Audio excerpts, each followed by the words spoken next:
Perfect. Perfect. Perfect.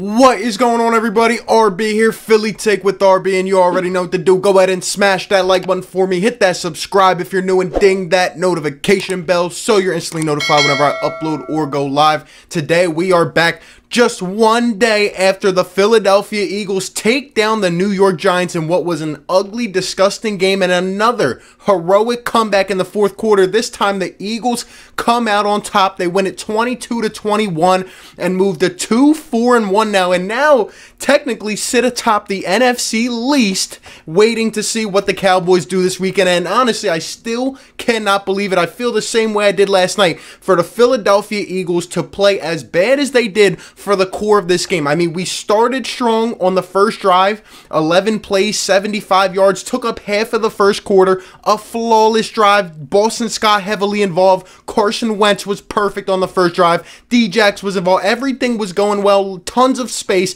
Great rhythm throws. We started off tremendous. And then we played absolutely terrible. I mean, we slowed the pace down. It just was ugly. It was ugly. And then we come back in the last 6 minutes of this game, and to come out on top to score 2 times. We were down 11 points, 2 touchdowns. We missed the 2-point conversions, which we'll talk about. A lot of bad decisions in this game. There's a lot of bad to take away, but somehow the Eagles, I can't believe they came out on top. For the Philadelphia Eagles to win this game, rushing the ball for under 100 yards, going 3 for 8 in the red zone, going 4 for 13 on third down. I mean, if you gave me those numbers before the game, I would have said we probably don't win this, and I can't believe we did.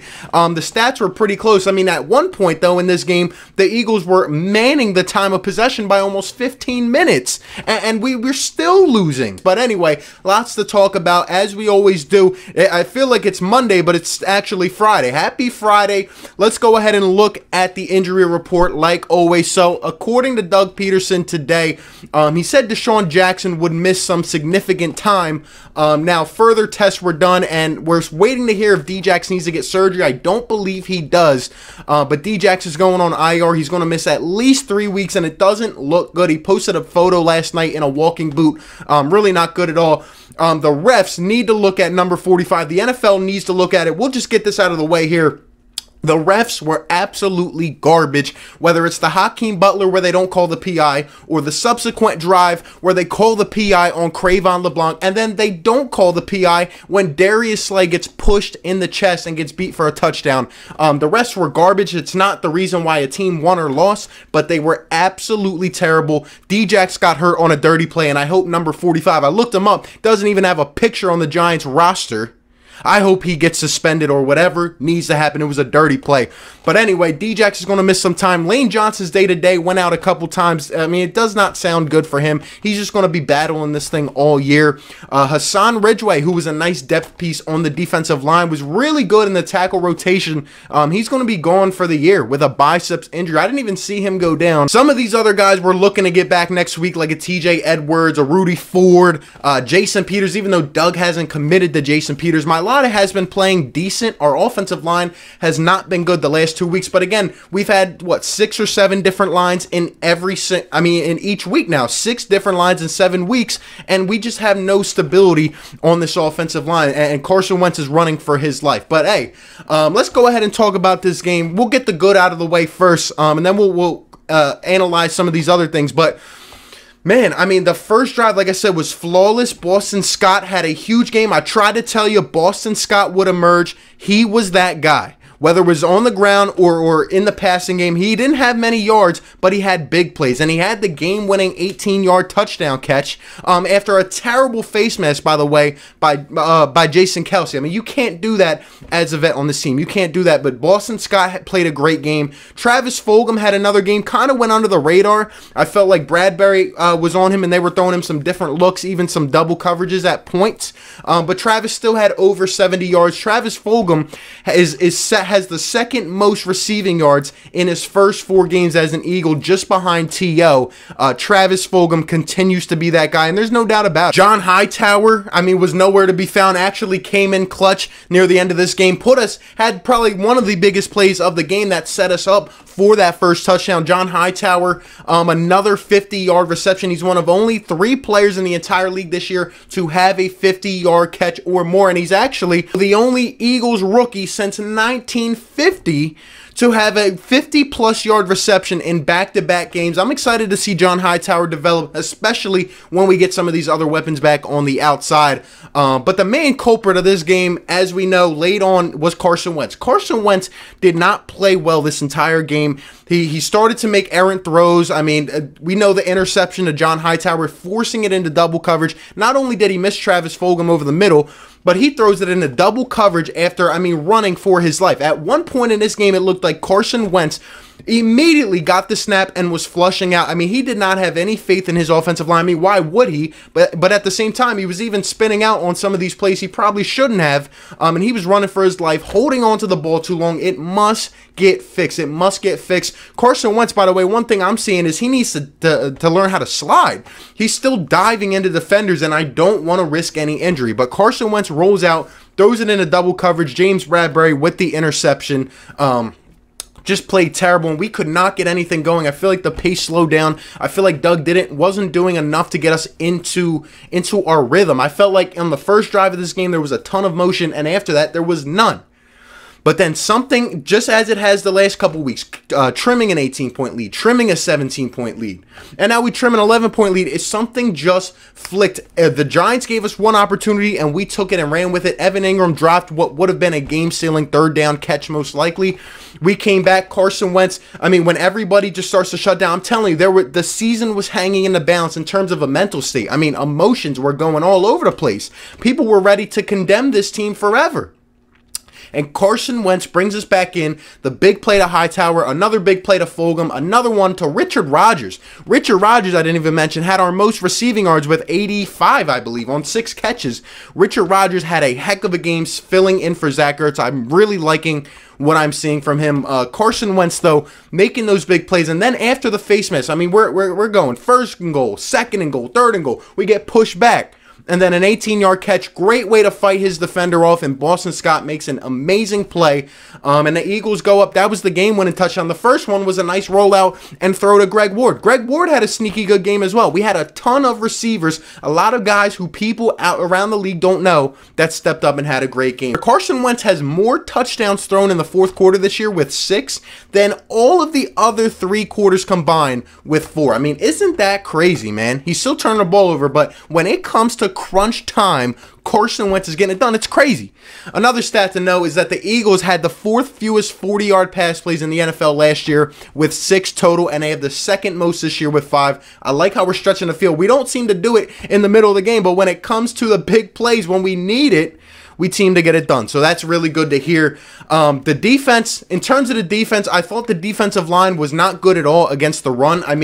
We had opportunities. We were decent early on in the game, but then when Daniel Jones started to get going, the Giants have no running game. Their main rusher is their quarterback, Daniel Jones. Obviously, he exploded for that 80-yard rush, but just, even on the last drive, there was 10-yard rush, a 14-yard rush. We got to be better in those situations. I thought Jim Schwartz did good in terms of sending the pressure. We were sending a lot in the A-gap, right up the middle, right in the face of Daniel Jones. Now, he was starting to roll out, and then what did Jim Schwartz do? He adjusted a little bit, brought some guys from the edge. He sent some disguised blitzes. I saw Nathan Gary go in, Jalen Mills. One thing to note, when Nathan Gary went in and got a sack, in this game, Nathan Gary had a sack, Jalen Mills had a beautiful interception, and J.J. Arcega-Whiteside had a catch. When those 3 happen in the same game, the writing is on the walls. I can't believe all those 3 happened in the same game. But Jim was bringing pressure, getting under the skin of Daniel Jones. It didn't show up a lot in terms of the sacks numbers. I think we finished this game with 3 sacks, but we were getting a lot of quarterback hits. We were getting a lot of pressure. And overall, I thought Jim Schwartz did an okay job. He did enough for us to stay in this game, to be honest. Alex Singleton is the 2nd highest Eagles graded defender in the last 2 weeks. He's playing up to par. He's playing, no one's expecting it. Ever since that pick 6 in San Fran, he's playing well. Duke Riley had some great tackles that I loved. We're expecting to get TJ Edwards back, and Nathan Gary didn't play terrible. Couple bad plays, but overall made some nice tackles. Overall, I thought this Eagles defense did all right. We forced the fumble. We won the turnover battle. We won the turnover battle. The 2 games we won the turnover battle this year, we win. And it just is what it is. I mean, we have to win the turnover battle. And one guy I mentioned last week, who I, again, will mention this week, for the last time I'm going to say this, get rid of Jake Elliott. The guy stinks. 3 weeks in a row has missed a key field goal, and you just cannot miss that. 29 yards, which almost lost us the game, which has lost us the game in the last couple weeks. He stinks. We need someone else. His time is up. The main culprit of this game that must be addressed is Doug Pederson. I mean, there is no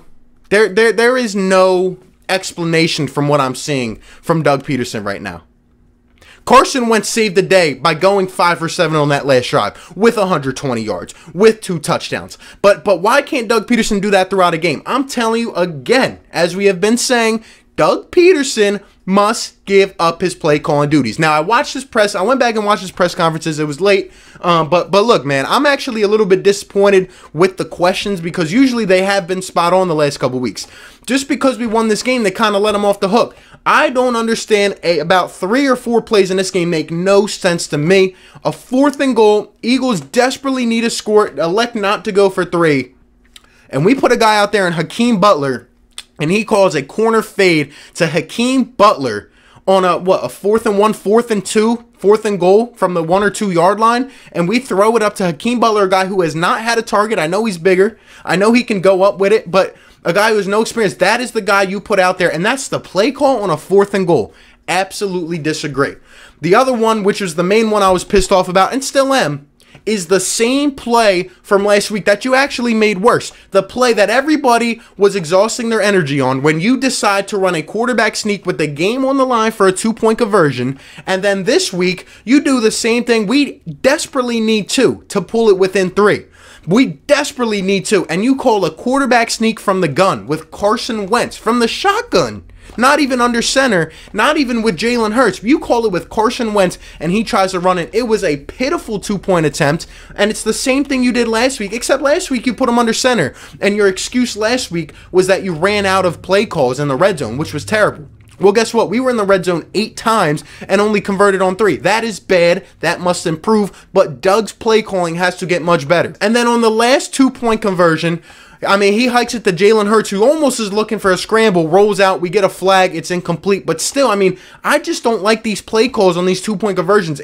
Doug is being aggressive. This is what I said last night. Doug is being aggressive, but we don't have the architect anymore. We don't have the structure of the play. But Doug Pederson is looking very, very suspect. And if Carson Wentz did not bail him out, if we did not go up tempo and get things rolling, it's like as soon as we go up tempo, we get into a flow. We were up tempo in the first drive, we were fine. But as soon as, we're going through the normal course of a game, Doug Pederson's play calling is atrocious. It's abysmal. I can't even watch it. But at the end of the day, the Eagles win this game, and honestly, they had to win this game. I can't imagine how Giants fans are feeling. I've seen some of them on YouTube. It's actually pretty amusing, to be honest. They were talking a lot of smack. But at the end of the day, if the Eagles were to lose the game the way they were playing yesterday and did not come back, I mean, we would have been calling for names. Someone would have been fired. What I'll say at the end of the day is that the Eagles somehow, some way, the last 3 weeks have found their way back into ball games. They lost 2 close ones to really good defenses, and this week they finally pulled out a win. But I'm not going to be too ecstatic about it. It is the New York Giants. We have some tough teams coming up in this schedule, in this division. And at the end of the day, I mean, I don't know. I can't say for a fact that we can absolutely beat any team on our schedule at this point. I really cannot say that. We got to play up to our level and stop playing down to our competition. And at the end of the day, man, the Eagles got to go and get a win next week against Dallas. That's all I got right now. You guys let me know your final thoughts on the game down below. Appreciate you guys for tuning in. Be sure to like, comment, and subscribe, and I'll catch you on the next one. Peace. Perfect.